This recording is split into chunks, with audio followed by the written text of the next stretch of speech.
تو اس لیے ان کو پاکستان بالکل ہضم نہیں ہو رہا. اور اب جو پاکستان نے الحمدللہ اتنی تاریخی کامیابی حاصل کی ہے, اس کے لیے وہ بہت ہی بالکل بے چین ہے, اور ان کو کسی طرح سمجھ نہیں آ رہا کہ یہ اس چیز کو کیسے مات دیں. جہاں تک آپ الیکشنز کے حوالے سے کہہ رہے ہیں کہ وہاں تو یہ تو اینٹی پاکستان سینٹیمنٹ, اینٹی مسلم سینٹیمنٹ ان کا, اس کو ہمیشہ وہ کیش کراتے رہے, اور جان بوجھ کے بھی کئی دفعہ معاملات جنگی چھیڑ دیتے ہیں, حالات بگاڑتے ہیں تاکہ وہ یہ الیکشن میں کامیابی حاصل کرے. مگر آپ یہ بھی ایک ہے کہ جس طرح باقی ملکوں میں یا ہمارے ملک میں بھی الزام لگایا جاتا تھا کہ فیئر اینڈ فری الیکشنز نہیں ہوتے, تو اب انڈیا میں بھی یہی دیکھنے کو آ رہا ہے کہ انہوں نے بھی پورا نظام, اگر آپ دیکھ لیں کہ ان کی اپوزیشن پارٹیز وغیرہ سب بتا رہی ہیں کہ جس طریقے سے لوگوں کے انہوں نے جعلی پورے شناختی کارڈ اور اس زمانے کی وہ چیزیں جو بنائی ہیں, سسٹمز بنائے ہیں, وہ بھی پوری بھرپور دھاندلی کر رہے ہیں. تو اگر آپ یہ کہیں کہ بی جے پی کو اینٹی مسلم سینٹیمنٹ کے اوپر وہاں الیکشن جیتے ہیں, تو یہ ضروری نہیں ہے.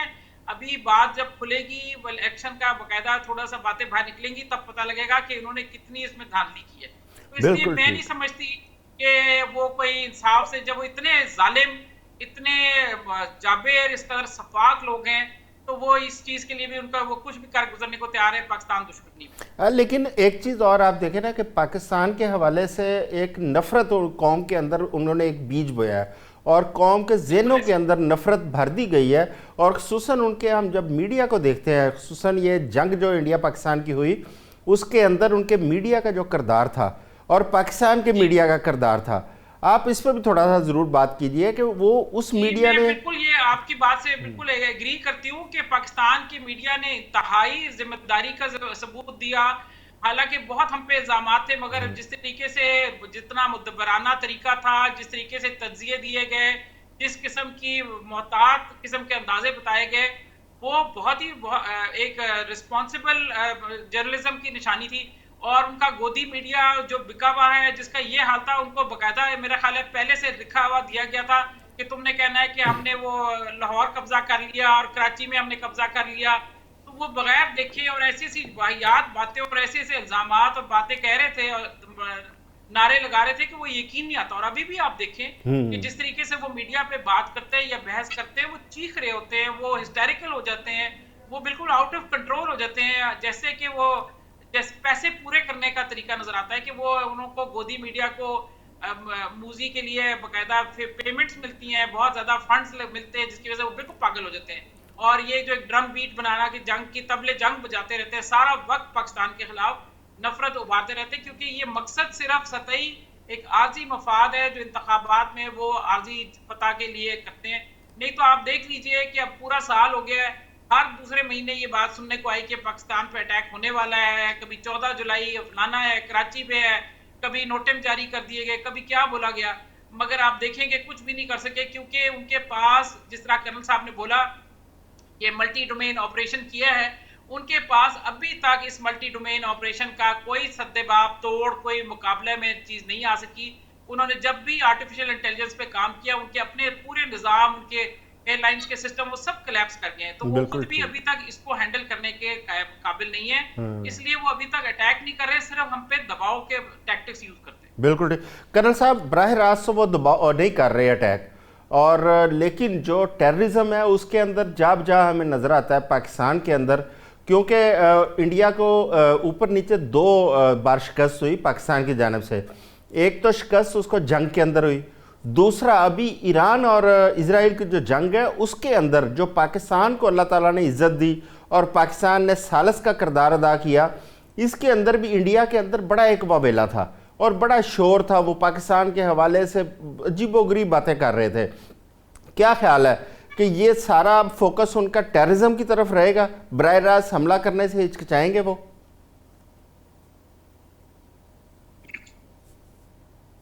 چوہدری صاحب, بات یہ ہے کہ انڈیا نے اپنا جو زور لگانا تھا لگا لیا, کہ انہوں نے جو ہم پہ یہ ڈبل فرنٹ کھولا تھا, ایک ایسٹرن فرنٹ سے ایئر اٹیک اور دوسری افغانستان کی طرف سے ہم پہ جو ٹیررزم شروع کیا تھا through Taliban, T T P, وہ سارے کا سارا اب ملیا میٹ ہو چکا ہے. پاکستان نے جو اپنی ہارڈ پالیسی اڈاپٹ کی ہے پچھلے 2025 سے آنورڈ, جنوری 2025 سب سے پہلے کیا ایران کی طرف سے اٹیک ہوا تھا جس کا ہم نے جواب دیا تھا, پھر یہ مئی میں آ کے جو یہ پہلگام کے بہانے سے جو جس طرح انڈیا نے ہم پہ اٹیک کیا اس کو جس طرح جواب دیا گیا وہ انڈیا سب سمجھ گیا ہے. ابھی آپ دیکھ لیں کہ جب اپنے فیلڈ مارشل صاحب ٹرمپ کو ملنے کے لیے لنچ کرنے کے لیے ان کے پاس وائٹ ہاؤس میں گئے تھے, ان کو صاف بتا دیا گیا تھا کہ جو آپ نے یہ مارکہ حق میں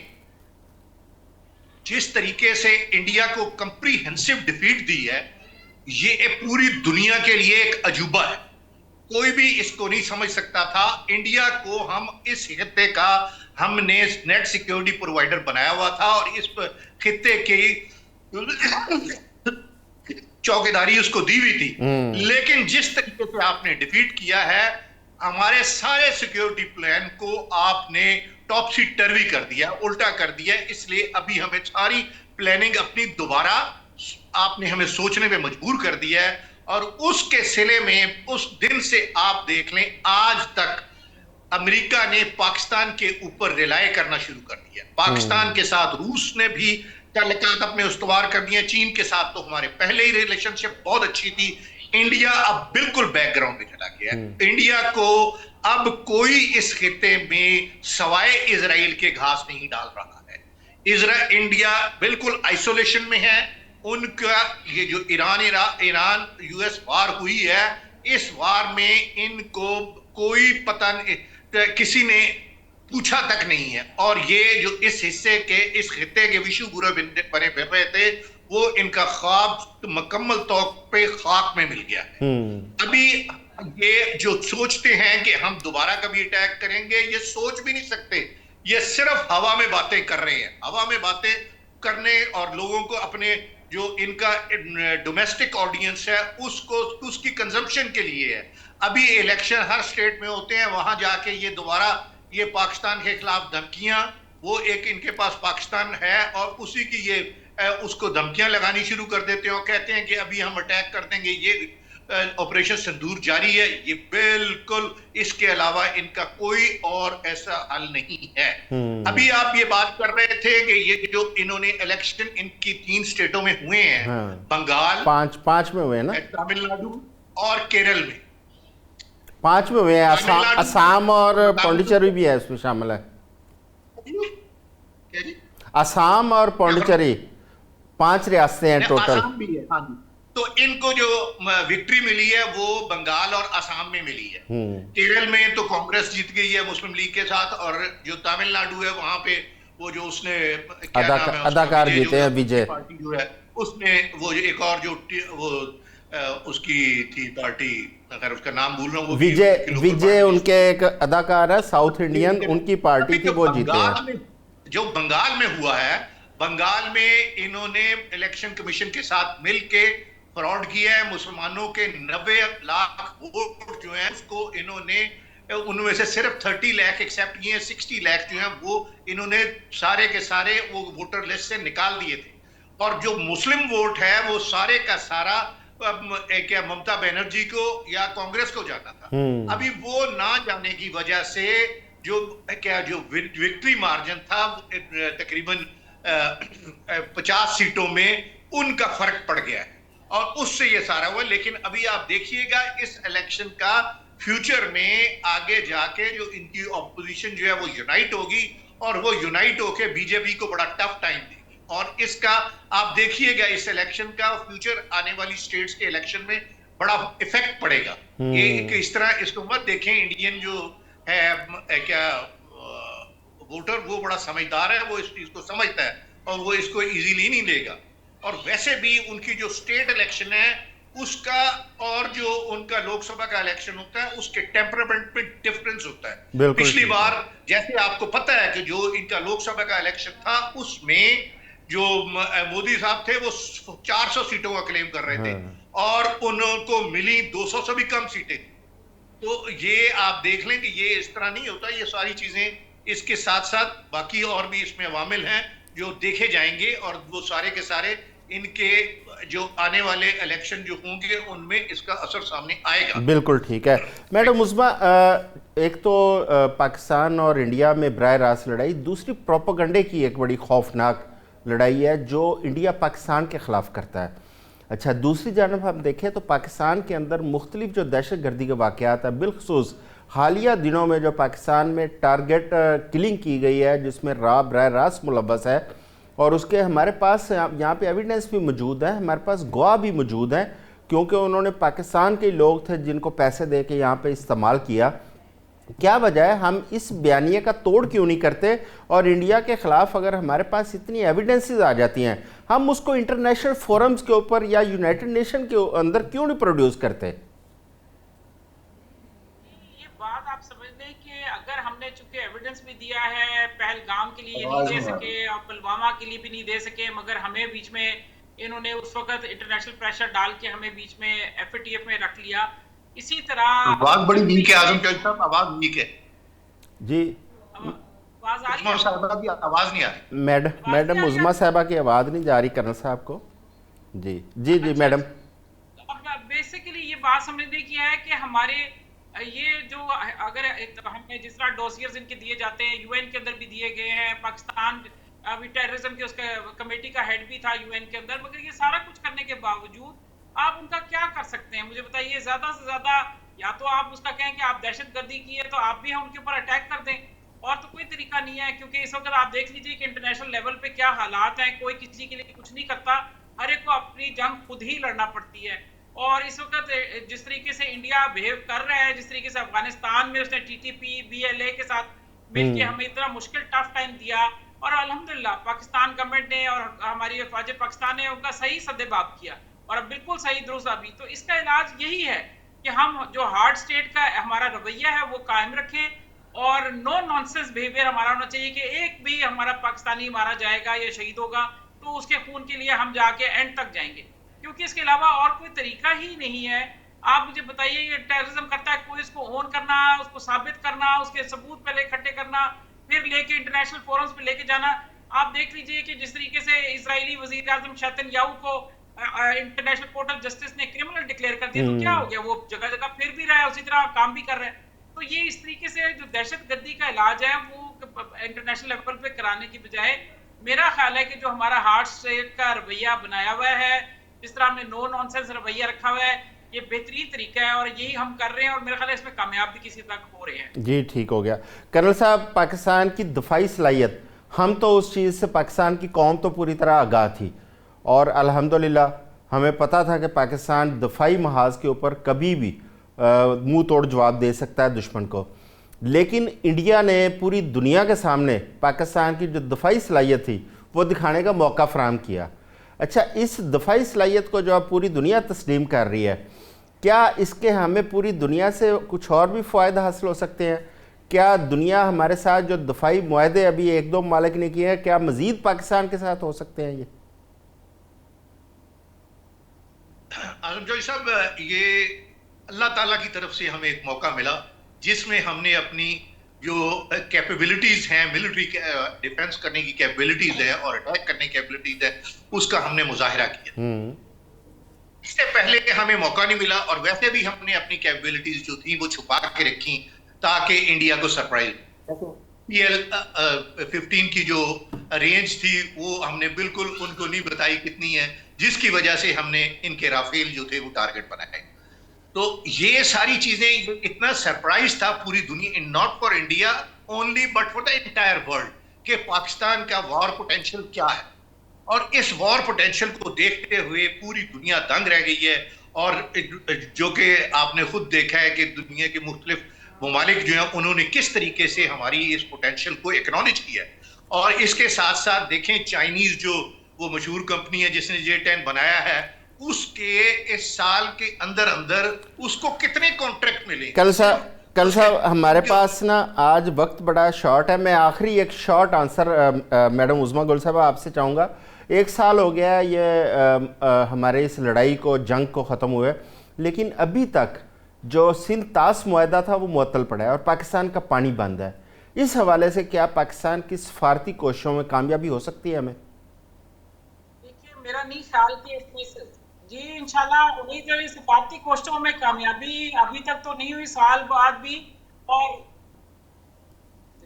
ہیلو جی، پاکستان کو سفارتی کوششوں میں ابھی تک کوئی کامیابی حاصل نہیں ہوئی۔ اس کی وجہ یہ ہے کہ